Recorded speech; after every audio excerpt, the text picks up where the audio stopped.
નમસ્કાર, સમાચાર સાથે હું છું જિજ્ઞાસા। સમાચાર અમદાવાદથી છે। ચકચારી ડોક્ટર અતુલ ચગના આપઘાતનો કેસ।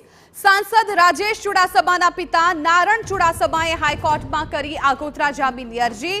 જામીન અરજી પર આજે હાઈકોર્ટમાં સુનાવણી। વેરાવળ સેશન્સ કોર્ટે આગોતરા જામીન અરજી ફગાવતા હાઈકોર્ટમાં અરજી કરાઈ છે।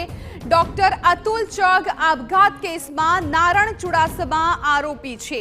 તો ડોક્ટર ચગે આપઘાત કર્યો, જે બાદ મળી રહેલી સુસાઇડ નોટમાં પિતા પુત્રનું નામ છે સામે આવ્યું હતું। સુસાઇડ નોટના આધારે મૃતક અતુલ ચગના પુત્રએ ફરિયાદ છે એ નોંધાવી હતી અને ત્યારબાદ હવે આજે ફરિયાદ છે તેને લઈને સુનાવણી છે હાથ ધરવાની છે।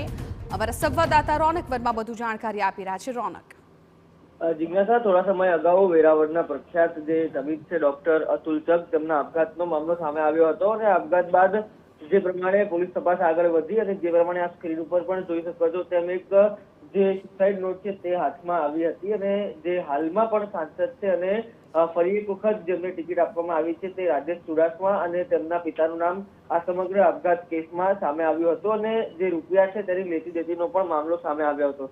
સમગ્ર મામલે જે અતુલ ચગના પુત્ર છે તે ફરિયાદી બન્યા હતા અને તેમની ફરિયાદ બાદ પોલીસે ફરિયાદ નોંધી હતી। ત્યારબાદ જુદા જુદા તબક્કામાં આ મામલે સુનાવણી હાથ ધરવામાં આવી હતી, પરંતુ આજે જે નારાયણ ચુડાસમા છે તેમના દ્વારા ગુજરાત હાઈકોર્ટમાં જે આગોતરા જામીન અરજી છે તે કરવામાં આવી છે અને તેમની અરજી પર આજે ગુજરાત હાઈકોર્ટમાં સુનાવણી હાથ ધરાશે। મહત્વનું છે કે ગુજરાત હાઈકોર્ટ અગાઉ તેમણે વેરાવળની સેશન્સ કોર્ટમાં આ અરજી કરી હતી, પરંતુ વેરાવળ સેશન્સ કોર્ટે તેમને રાહત આપવાનો ઇનકાર કરતા હવે ગુજરાત હાઈકોર્ટમાં આ સમગ્ર મામલે સુનાવણી હાથ ધરાશે। મહત્વનું છે કે અગાઉ રાજેશ ચુડાસમા પણ આજે ગુજરાત હાઈકોર્ટમાં અરજી કરી ચૂક્યા છે। ત્યારબાદ હવે આજે જ્યારે તેમના પિતાની અરજી ઉપર સુનાવણી હાથ ધરાશે ત્યારે તેમના પર સૌની નજર રહેશે, પરંતુ જે પ્રમાણે વિગતો મળી રહી છે તેમ જે બંને પરિવારો છે તેના વચ્ચે આ સમગ્ર મામલે સમાધાન તો થયું છે, પરંતુ હવે કોર્ટમાં આ પ્રક્રિયા કેવી રીતે આગળ વધે છે તેના પર સૌની નજર રહેશે।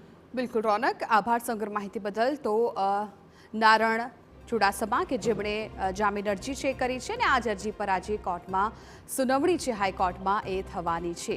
મહત્વપૂર્ણ છે કે ડોક્ટર અતુલ ચગ આપઘાત કેસમાં આ બંને પિતા પુત્રના નામ છે એ સામે આવ્યા હતા અને આજે આ ચકચારી કેસની અંદર જે નારણ ચુડાસમા છે તેમણે જામીન અરજી કરી છે અને એમની અરજી પર આજે હાઈકોર્ટમાં સુનાવણી થવાની છે। વેરાવળ સેશન્સ કોર્ટે આગોતરા જામીન અરજી ફગાવી હતી અને ત્યારબાદ હાઈકોર્ટમાં અરજી કરવામાં આવી હતી।